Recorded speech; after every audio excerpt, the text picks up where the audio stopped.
SSC CGL जिसे mini IAS भी कहा जाता है, इसको लेकर जब कोई भी स्टूडेंट प्रिपरेशन शुरू करता है ना, तो उसके कुछ सवाल होते हैं जो मैंने थंबनेल पे लिख रखा है कि एसएससी सीजीएल क्या है, क्या क्वालिफिकेशन होनी चाहिए, सिलेबस क्या है इसका, किस तरीके से इसका एग्जाम होता है, एग्जाम कब होता है, क्या एज लिमिट होनी चाहिए, ऐसे बहुत सारे सवाल होते हैं। अब उन सवालों के जवाब बच्चा जब खोजने के लिए जाता है तो उसको 10 वीडियो देखनी पड़ती है, तब जाके कहीं उसकी कंफ्यूजन दूर हो पाती है या कुछ रह भी जाती है। दोस्तों, इस पर्टिकुलर वीडियो में मैं आपको आपके द्वारा पूछे जाने वाले हर एक सवाल को क्लियर करूंगा। दोस्तों, जितने भी प्रकार के आपके सवाल होते हैं, आपको मैक्सिमम क्वेश्चंस के आंसर इस वीडियो में मिल जाएंगे, इसलिए इस वीडियो को पूरा लास्ट तक जरूर देखिएगा। मेरा नाम है Sandeep Kesarwani, faculty of English. आज के सेशन में एसएससी सीजीएल एग्जाम के बारे में हम पूरी चर्चा करेंगे। दोस्तों, तो जो भी बच्चे पहली बार हैं, जो पहली बार हमारे चैनल पे आए हैं, वो चैनल को सब्सक्राइब जरूर कर लें और साथ ही साथ बेल आइकन जरूर दबा लीजिए। दोस्तों, अपने साथियों के पास शेयर भी कर दीजिएगा इस वीडियो को, ताकि उनकी भी कंफ्यूजन दूर हो सके और वो भी सीजीएल की सही से तैयारी कर सके। ना केवल सीजीएल के बारे में कि सीजीएल होता क्या है या जो भी क्वेश्चंस थंबनेल पे लिखे हैं उसके बारे में हम बात करेंगे, बल्कि मैं ये भी बताऊंगा कि आप सीजीएल की तैयारी करें कैसे आप इसकी तैयारी करें कि आप मात्र 1 साल के अंदर अपने इस सपने को, सीजीएल क्रैक करने वाले सपने को साकार कर सकें, वो भी 100% श्योरिटी के साथ। तो हम इस पर भी पूरी चर्चा करेंगे, वो भी लास्ट में। लेकिन अभी हम बात करेंगे एसएससी सीजीएल के बारे में। प्यारे साथियों, एसएससी सीजीएल क्या है? एसएससी सीजीएल का फुल फॉर्म क्या है? Staff selection commission combined graduate level examination. यानी यहां पे आपका साफ साफ लिखा हुआ है कि ये कंबाइंड ग्रेजुएट लेवल एग्जाम है। इसके लिए क्वालिफिकेशन कितनी होनी चाहिए? ग्रेजुएशन। ये staff selection commission combined graduate level examination जो है स्टाफ सिलेक्शन कमीशन यानी एसएससी के द्वारा कंडक्ट किया जाता है। इंडिया में हर साल ये वैकेंसी आती है दोस्तों, और हजारों की तादाद में बच्चे इस एग्जाम में, लाखों की तादाद में अपीयर होते हैं और हजारों की तादाद में सिलेक्शन लेते हैं। दोस्तों, आगे बढ़ेंगे। थोड़ा सा टॉप पोस्ट जो इस एसएससी सीजीएल के थ्रू बच्चों को दी जाती है वो कुछ आपके सामने यहाँ पे ये लिखी हुई है। एएओ की पोस्ट है, एएसओ की पोस्ट है, इनकम टैक्स इंस्पेक्टर यहीं से बनते हैं दोस्तों, इंस्पेक्टर भी यहीं से बनते हैं, असिस्टेंट इन्फोर्समेंट ऑफिसर भी यहीं से बनते हैं, सब इंस्पेक्टर भी यहीं से है, जूनियर स्टैटिस्टिकल ऑफिसर भी यहीं से बनते हैं, अकाउंटेंट, ऑडिटर, ये सब यहीं से निकलते हैं। यानी एसएससी सीजीएल में जैसी आपकी पोस्ट होती है, आपकी पोस्ट के हिसाब से ये सारी जगहों पे जाते हैं आप, राइट। मिनिस्ट्री की पोस्ट यहाँ पे एमईए, अगर आप एक अच्छी रैंक लेकर आते हैं तो आपको एमईए भी मिलता है। आपके जो डिपार्टमेंट्स होंगे वो डिपार्टमेंट्स के नाम भी इधर लिखे हुए हैं, आप देख सकते हैं यहाँ पे कि कौन से के लिए कौन से डिपार्टमेंट में आपकी पोस्टिंग होती है। थोड़ा सा आगे बढ़ते हैं। जो आपकी एलिजिबिलिटी क्राइटेरिया है उसमें सबसे पहले 2 चीजें देखी जाती है। सबसे पहली चीज आती है आपकी एजुकेशनल क्वालिफिकेशन।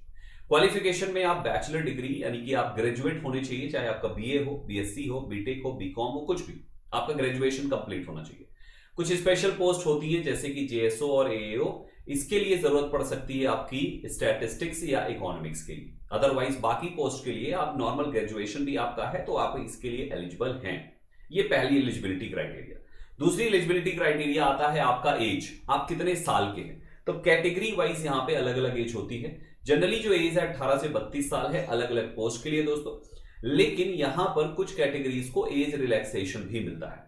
एज रिलैक्सेशन की बात करें तो ये वो कैटेगरीज हैं जिनके लिए कुछ पर्टिकुलर ईयर्स डिसाइड किए गए हैं कि जो ईयर है कि 18 से 32 साल, उसमें अगर आप इनमें से किसी कैटेगरी से आते हैं तो आपको इतने साल की एडिशनल छूट मिल जाएगी, राइट। और अगर आप जनरल कैटेगरी से हैं तो आपको कोई भी छूट नहीं मिलेगी, यू आर अनरिजर्व्ड कैटेगरी वाले कैंडिडेट्स को एज में। सिलेबस में 5 सब्जेक्ट्स टोटल होते हैं, जिसमें जब पहला पेपर होता है तो उसमें केवल 4 सब्जेक्ट्स होंगे दोस्तों, और जब दूसरा पेपर होगा तो उसमें कंप्यूटर को भी इंक्लूड कर लिया जाएगा। ये टोटल 5 सब्जेक्ट्स आपके हो जाएंगे। अब आते हैं एग्जाम पैटर्न में। इन्हीं 5 सब्जेक्ट से पहला पेपर सेट होगा। इन 5 में से 4 सब्जेक्ट्स यानी कंप्यूटर को छोड़ दीजिए तो पहला पेपर सेट होगा, जिसमें हर टॉपिक से यानी हर सब्जेक्ट से 25-25 क्वेश्चंस होंगे, 50-50 नंबर के होंगे। यानी कि एक प्रश्न कितने नंबर का हो गया दोस्तों? 2 नंबर का हो गया। सभी के एक प्रश्न 2-2 नंबर के हो गए, और इस तरीके से माय डियर स्टूडेंट्स 50-50-50-50 करके 200 नंबर का आपका पूरा पेपर होता है। समय आपको मात्र मिलेगा 60 मिनट, यानी 60 मिनट में 100 प्रश्न आपको करने होते हैं। ये जो आपका पहला पेपर होता है ये क्वालिफाइंग होता है, यानी आपकी जो फाइनल मेरिट बनती है ना वो पहले पेपर से नहीं बनती है, ये केवल क्वालिफाइंग है। एक पर्टिकुलर कट ऑफ जाती है दोस्तों, जो लगभग 150 के आसपास होती है, 200 में से 150 के आसपास कट ऑफ जाती है। तो अगर आप 150 के आसपास यानी 100 में से लगभग 75 से 80 प्रश्न आपके सही होते हैं तो आप इसके लिए एलिजिबल होते हैं, मतलब आप पहला क्वालिफाई कर जाते हैं और अब दूसरा जो एग्जाम होगा टायर 2 आप उसके लिए एलिजिबल हो जाएंगे। ठीक, यहां पे कोई सेक्शनल कट ऑफ नहीं है, यानी कि टोटल 200 नंबर पूरे जोड़ के मिलेंगे, 50-50-50-50 करके कोई कट ऑफ नहीं बनाई जाती, सेक्शनल नहीं होती।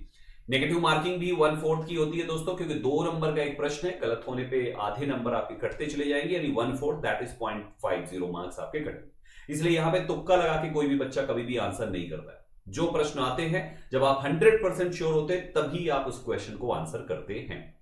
जब आपका ये पहला पेपर होता है तो फिर इसके बाद पहला क्वालिफाई कर लिया कट ऑफ, तो दूसरा पेपर के लिए आप आते हैं।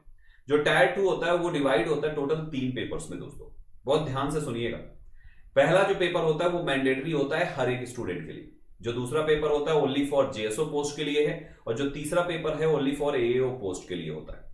पहले पेपर को 3 सेक्शन में डिवाइड किया गया है। पहले सेक्शन में मैथ्स रीजनिंग है, दूसरे सेक्शन में इंग्लिश जीके है, और तीसरे सेक्शन में होता है डाटा एंट्री टेस्ट। अब यहां पे आते हैं कौन से में कितने क्वेश्चंस होते हैं, थोड़ा सा उसके बारे में जान लेते हैं। जो पहला सेक्शन है जिसमें 2 सब्जेक्ट्स हैं दोस्तों, उसमें मैथ्स के 30 क्वेश्चंस होंगे और रीजनिंग के भी 30 क्वेश्चन होंगे। टोटल 60 क्वेश्चन होंगे और हर एक क्वेश्चन 3 नंबर का होगा, 180 नंबर आपको यहां पे मिलेंगे। ठीक, 1 घंटा कंप्लीट। फिर दूसरा सेक्शन शुरू होगा दोस्तों, 45 क्वेश्चन आपके इंग्लिश के होंगे, 25 क्वेश्चन इसके होंगे, टोटल 70 क्वेश्चन होंगे, 3-3 नंबर का 210 नंबर यहां पे होगा। आप थोड़ा एक चीज नोटिस करिए, सबसे ज्यादा मार्क्स यहां पे इंग्लिश पे जाता है दोस्तों। 45 प्रश्न मल्टीप्लाई बाय 3, 135 नंबर का तो मेंस में केवल इंग्लिश आता है। तो सबसे ज्यादा इंग्लिश की जरूरत है एसएससी सीजीएल को क्रैक करने के लिए। फिर आपका कंप्यूटर का भी मेंस में आ जाता है दोस्तों, 3-3 नंबर के ये भी हो जाते हैं, और इस तरीके से ये चीजें बनती है। यहां भी नेगेटिव मार्किंग है, यहां की नेगेटिव मार्किंग 1/3 है, यानी एक प्रश्न सही करने पे 3 नंबर मिलेंगे और गलत करने पे 1 नंबर खाते से कट जाएंगे। तो कुल मिला के यहां पे भी तुक्केबाजी नहीं चलती है, बच्चे बहुत सीरियस होके इस एग्जाम को देते हैं और जितने भी प्रश्न आते हैं केवल उन्हीं प्रश्नों को किया जाता है। नॉर्मलाइजेशन भी एसएससी में बड़ा कॉमन सी बात है दोस्तों, यानी नॉर्मलाइजेशन के तहत पेपर मल्टीपल शिफ्ट्स में होते हैं, तो जब कभी भी पेपर का डिफिकल्टी लेवल कम ज्यादा होता है तो नॉर्मलाइजेशन वहां पे चीजों को संभाल लेता है। नॉर्मलाइजेशन एक ऐसा है जो पेपर के डिफिकल्टी लेवल को देखता है, और इसका कुछ एक फॉर्मूला है जिस पर अभी हम चर्चा नहीं करेंगे, लेकिन उस फॉर्मूले के तहत अगर आपके शिफ्ट का पेपर का डिफिकल्टी लेवल अदर शिफ्ट से थोड़ा हाई हो गया है तो आपके मार्क्स जितने आप करके आते हैं उससे भी ज्यादा बढ़ के आते हैं। स्टूडेंट्स के नंबर 5 नंबर से लेकर 25 नंबर 30 नंबर तक बढ़ जाते हैं दोस्तों, राइट। तो ये चीज यहां पे नॉर्मलाइजेशन संभाल लेता है। आगे बढ़ेंगे, जो नोटिफिकेशन की डेट होती है वो जनरली जून का महीना एसएससी ज्यादातर देखता है। इवन इस साल भी जून के महीने में ही इसका नोटिफिकेशन आने वाला है साथियों। एग्जाम की जब डेट देखते हैं तो जनरली जो एक पैटर्न चलता है वो सितंबर अक्टूबर का होता है, राइट। लेकिन कभी कभी एग्जामिनर सोचता है कि नहीं भैया और पहले कर लेते हैं, तो वो सितंबर का इंतजार ही नहीं करता और पहले ही एग्जाम कर लेता है सितंबर के पहले ही वाले महीने में, है ना। तो जुलाई अगस्त सितंबर, तो कभी कभी अगस्त में भी होता है। अभी के कैलेंडर के हिसाब से दोस्तों अगर देखें, अभी का जो कैलेंडर आया 2025-26 का, उसके अकॉर्डिंग सीजीएल का कंबाइंड ग्रेजुएट लेवल एग्जामिनेशन का 9 जून को नोटिफिकेशन आएगा और 13 अगस्त से, प्यारे साथियों 13 अगस्त से इसका एग्जाम चालू हो जाएगा। तो उस हिसाब से अगर देखा जाए तो आपका 9 जून को नोटिफिकेशन आया, 4 जुलाई तक फॉर्म भरा जाएगा, जुलाई के बाद अगस्त से आपका एग्जाम ही हो गया। तो 1-1.25 महीने का मात्र टाइम मिलता है फॉर्म की लास्ट डेट के बाद से दोस्तों, यानी ओवरऑल इस बार का टाइम कम है। लेकिन जनरली एसएससी 2 महीने का टाइम देता है। इस बार थोड़ा सा नोटिफिकेशन का जो टाइम कहिए, या तो एग्जाम को पहले किया गया या नोटिफिकेशन को डिले किया गया, कुछ भी कह सकते हैं, लेकिन टाइम बहुत ही कम मिल रहा है स्टूडेंट्स को इस बार का दोस्तों। खैर आपकी प्रिपरेशन अच्छी ही है, आप अच्छे से प्रिपरेशन कर रहे हैं, देन डेफिनेटली आपके इस पर्टिकुलर अलॉटेड टाइम में आपकी प्रिपरेशन हो भी जाएगी। बहुत सारे स्टूडेंट्स करेंगे भी और सिलेक्शन भी लेंगे दोस्तों। अब आगे बढ़ते हैं, सैलरी वगैरह क्या आती है यहाँ पे, तो पे लेवल 8 पे लेवल 7 के अकॉर्डिंग ये आपकी बेसिक सैलरी होती है, लेकिन आपके कुछ पर्क्स ऐड हो जाते हैं, और ये ऐड होने के बाद जो आपकी ग्रॉस सैलरी बनती है वो लगभग 75,000-70,000 के आसपास बनती है दोस्तों। यानी मोटा मोटा ले लीजिए तो 70,000 से 80,000 के बीच में आपकी सैलरी आती है, ये आपकी सैलरी बनती है यहाँ पे। थोड़ा सा आगे बढ़ेंगे, अब वैकेंसी का ट्रेंड, कितनी वैकेंसी आती है, कितने बच्चे फॉर्म भरते हैं। बच्चों फॉर्म लगभग मान के चलो 35 लाख से ज्यादा बच्चे हर साल फॉर्म भरते हैं। 35 लाख फॉर्म 35 लाख भरते हैं। इसका 50% ही बच्चा एग्जाम देने जाता है, 50% बच्चा एग्जाम ही नहीं देता है। तो 50 से 55% के आसपास एग्जाम देने जाता है। तो मोटा मोटा ले लीजिए 18 से 20 लाख बच्चा एग्जाम देता है, और उसी 18 से 20 लाख बच्चों में से इतने बच्चे सेलेक्ट होते हैं जो आपके सामने ये नंबर ऑफ वैकेंसी है। सो 2020 में 7035, 2021 में 7621, फिर ये 37,000, सबसे ज्यादा वैकेंसी 2022 में, फिर उसके बाद ये काफी घट गई 8400, फिर ये 17,727 आई है, और इस बार भी लगभग अब मान के चलिए 4 डिजिट में या मैक्सिमम 5 डिजिट होता है, तो 10,000 के आसपास होने के चांसेस वैकेंसी के रहेंगे दोस्तों। आपकी कैटेगरी यहां पर अगर एप्लीकेशन फी की बात करें तो आपका यूआर, ईडब्ल्यूएस और ओबीसी कैटेगरी में 100 रुपया मात्र फीस है। बाकी अदर कैटेगरीज और महिलाओं के लिए, बच्चियों के लिए, बेटियों के लिए निल है, कोई फीस नहीं लगनी, यानी ये फॉर्म आराम से आप फ्री में भर सकते हैं। जब आपका मेंस भी क्लियर हो जाता है दोस्तों, यानी आपने टायर 1 कंप्लीट कर लिया, आपने उसको क्लियर कर लिया, फिर आपने मेंस कंप्लीट कर लिया, तो फिर एक तीसरा होता है आपका DV, document verification. Document verification में जो जो डॉक्यूमेंट्स चाहिए होते हैं वो पूरा नोटिफिकेशन में लिखा होता है दोस्तों। आप वो सारे डॉक्यूमेंट्स लेके जाते हैं और आराम से डीवी करा के फिर आप ज्वाइनिंग ले लेते हैं। डीवी के बाद आपको ज्वाइनिंग में बहुत ज्यादा टाइम नहीं मिलता, यानी कि कुल मिला के बहुत ही बढ़िया और बहुत ही स्मूथ तरीके से ज्वाइनिंग बड़ी जल्दी सी हो जाती है। इस पूरे प्रोसेस में साथियों, पहले के समय में अगर हम बात करें आज से कुछ साल पहले, तो काफी टाइम लग जाता था, यहां तक कि टाइम 2-2 साल, 3-3 साल लग जाते थे।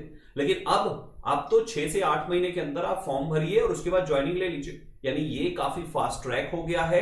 तो स्टूडेंट्स में बहुत ही ज्यादा क्रेज है इतनी बढ़िया और रेप्यूटेड जॉब के लिए कि प्रिपरेशन किया, एग्जाम दिया और सीधा सिलेक्शन ले लिया। ज्यादा टाइम नहीं लगता है यहाँ पे दोस्तों, मतलब छुट्टियां मनाने का भी बहुत टाइम आपके पास नहीं होगा कि मेंस देकर आ गए, डीवी देकर आ गए, कंफर्म हो गया कि भैया हम पास हो चुके हैं, अब चलो छुट्टी, तो छुट्टी भी बहुत ज्यादा टाइम नहीं मिलेगा, ज्वाइनिंग बहुत जल्दी हो जाती है।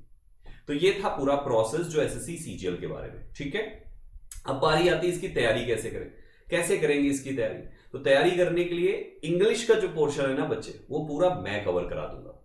पहले मेरे बारे में तो थोड़ा सा जान लीजिए। मेरा नाम है संदीप केसरवानी, पिछले लगभग 14 साल हो गया, 2011 से मैं बच्चों इंग्लिश पढ़ा रहा हूं, और इस 14 साल की जर्नी में मैंने ऑफलाइन और ऑनलाइन दोनों पढ़ाया।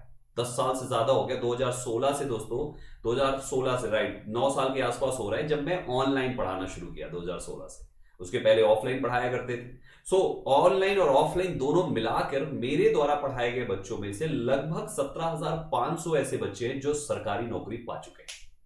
प्यारे साथियों, पढ़ाया तो मिलियंस में है, सैकड़ों वीडियोस ऐसी हैं जो कई मिलियन व्यूज में है यूट्यूब के अंदर।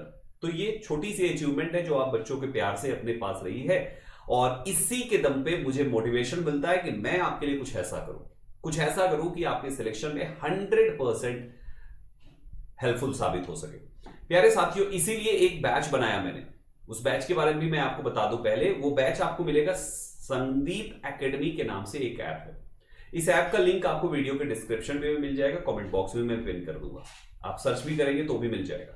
संदीप एकेडमी नाम का ऐप डाउनलोड करिए। अगर आपके पास एंड्रॉइड नहीं है, आपके पास एप्पल का फोन है, तो आप सर्च करिए, वेबसाइट हमारी जाइए sandeepenglish.com, संदीप इंग्लिश स्पेस मत दीजिएगा, sandeepenglish.com। इस वेबसाइट पे आप जाएंगे तो भी आपको हमारी वो सारी चीजें दिखेंगी जो इस ऐप पे दिखेगी। तो अगर आपके पास आईफोन है तो आप वेबसाइट पे जाइए, आईफोन नहीं, अगर एंड्रॉइड है देन डेफिनेटली आप हमारा ऐप डाउनलोड करिए, ठीक है। इस ऐप पे आपको एसएससी कैटेगरी चूज करना है, और एसएससी कैटेगरी चूज करने के बाद ये पेड कोर्स वाले ऑप्शन पे आ रहा है। इसी जगह पर वो बैच मिलेगा जिसके बारे में चर्चा कर रहा था। संकल्प 2.0 एक अपडेटेड बैच है। हमने पहला बैच पढ़ाया था संकल्प बैच, जो कि लाइव था पहले, अभी रिकॉर्डेड फॉर्म में अवेलेबल है, मात्र 599 रुपए में 5 साल की वैलिडिटी के साथ। इसमें भी इंग्लिश का ग्रामर, वोकैब, कॉम्प्रिहेंशन तीनों है। लेकिन संकल्प 2.0 ज्यादा अपडेट करके बच्चे यहां पर निकाला है। ये एक ऐसा खास बैच है बच्चे, जिस बैच को आप एग्जाम से पहले आपको ये कंप्लीट मिलेगा सिलेबस, और अच्छी बात ये है कि यहाँ पे आपको ग्रामर, वोकैब और कॉम्प्रिहेंशन तीनों चीजें मिलेगी। इस बैच को ऐसे मैंने बनाया है कि बच्चे एग्जाम का कोई भी ऐसा प्रश्न नहीं होगा जो आप यहां पर नहीं पढ़ेंगे, यानी सब कुछ आपको इस बैच में पढ़ाया जाएगा। तो इंग्लिश पार्ट से आप एकदम टेंशन फ्री हो जाएंगे। बाकी के सब्जेक्ट्स को भी चूज करने में अगर आपको दिक्कत होती है तो आप हमें कमेंट करिएगा, हम आपको बताएंगे कि कौन सी फैकल्टी से आपको मैथ्स पढ़नी चाहिए, रीजनिंग पढ़नी चाहिए और जीएस पढ़नी चाहिए। प्यारे साथियों, इसके अलावा अगर कोई ऐसा स्टूडेंट जिसने इंग्लिश में ग्रामर फाउंडेशन कर लिया है, केवल वोकैबुलरी उसको चाहिए, तो हमने वोकैब मास्टरी बैच 5000 वर्ड्स का इन सभी के साथ और 3000 वर्ड्स का रूट वर्ड के थ्रू भी बैच बनाया है। आप इसमें भी इनरोल कर सकते हैं। तो ये बैचेस की कमी नहीं है, ऐसा कंटेंट जो आपको पूरा मिलेगा। साथ ही साथ कुछ ऐसे स्टूडेंट्स होंगे जो कहेंगे कि सर हमें यूट्यूब पे ही पढ़ना है, तो वो प्लेलिस्ट वाले सेक्शन में जाएंगे तो यहां पर हमने फाउंडेशन बैच की एक प्लेलिस्ट बनाई है। आपके अगर कुछ चीजें क्लियर है तो बहुत ज्यादा हेल्प आपको यूट्यूब से भी मिल जाएगी। तो आपके पास दोनों विकल्प है, चाहे आप यूट्यूब से पढ़ लीजिए या तो आप पढ़ लीजिए दोस्तों हमारे यहां पे ऐप से। ठीक है, तो ये तो हो गई सारी बातें। बाकी अगर आपको बैच से रिलेटेड कोई इंक्वायरी करनी हो तो कोई भी बैच के बारे में पूछना है तो ये नंबर दिया हुआ है, इस नंबर पे व्हाट्सएप या कॉल करके आप इंक्वायरी कर सकते हैं। ठीक है साथियों, चलिए बाकी ये मेरी सोशल मीडिया है, जहां पर भी आपका अकाउंट है मुझे फॉलो जरूर कर लीजिएगा। बाकी मेहनत से तैयारी करिए। आपके अगर कोई भी सवाल होते हैं तो वीडियो के कमेंट बॉक्स में जरूर लिख दीजिएगा, हम आपको रिप्लाई जरूर करेंगे। साथी इस वीडियो को शेयर जरूर करें उनके पास जिसको जरूरत है, जो तैयारी करना चाह रहे हैं या तैयारी कर रहे हैं और उनको सही बैच सही फैकल्टीज तक पहुंचने में उनकी मदद कीजिए। शेयर जरूर करिएगा, चैनल सब्सक्राइब कर लीजिएगा क्योंकि ऐसी वीडियोस हम इसी चैनल पर लाते रहते हैं। साथी मिलते हैं आप सभी से अगले कुछ धमाकेदार वीडियोस में। तब तक क्लास में एनरोल करिए और संकल्प 2.0 बैच में हमारे साथ जरूर जुड़िए। साथी all the best for your examination.